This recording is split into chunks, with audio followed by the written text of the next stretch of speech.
హైదరాబాద్ పహాడీ షరీఫ్లోని ఓమర్ కాలనీలో డీసీపీ సునీతారెడ్డి ఆధ్వర్యంలో పోలీసులు కార్డన్ సెర్చ్ నిర్వహించారు.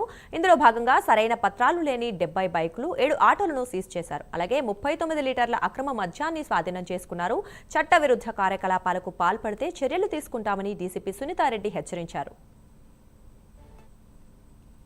పబ్లిక్ యొక్క రిక్వెస్ట్ మేరకు ఇక్కడ కాన్ఫిడెన్స్ బిల్డ్ చేయడానికి సిపి సార్ యొక్క ప్రొసీడింగ్స్ తీసుకొని లీగల్ ప్రాసెస్లో మనం ఇక్కడ కార్డినెన్స్ సర్చ్ ప్రొసీడింగ్స్ అనేది ఆల్మోస్ట్ ఒక 200 మెంబర్స్ పోలీసులతోటి మనం 6 సెర్చ్ పార్టీస్, కవర్ పార్టీస్, తర్వాత outer cordon, inner cordon, holding areas ఇవన్నీ ప్రాపర్గా ప్లాన్ చేసుకొని ఈవినింగ్ టైంలో మనం సెలెక్ట్ చేసుకోవడం జరిగింది. 6 to 8లో మనము ఈ ఉమర్ కాలనీ దగ్గరికి వచ్చేసి వీళ్ళ యొక్క కోఆపరేషన్ తోటి ఇక్కడ ఉన్నటువంటి ఆల్మోస్ట్ 600 to 700 హౌస్ హోల్డ్స్ ఎవరైతే ఉన్నారో వాళ్ళ యొక్క కోఆపరేషన్ తోటి మనం ఇక్కడ సెర్చ్ ఆపరేషన్స్ అనేవి కండక్ట్ చేశాము. ఇంతకుముందు మనము బాలాపూర్లో రాయల్ కాలనీలో మనం చేసినప్పుడు మార్నింగ్ టైం తీసుకున్నాము.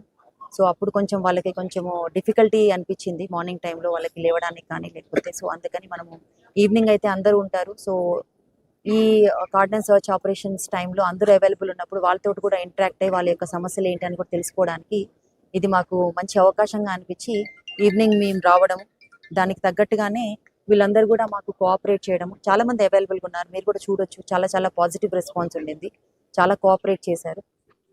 సో ఇక్కడ సర్చ్ ప్రొసీడింగ్స్లో మేము ఆల్మోస్ట్ ఒక 70 వెహికల్స్ని మనం సీజ్ చేసాము. అలాగే ఆటోస్ ఒక 7 సీజ్ చేసాము.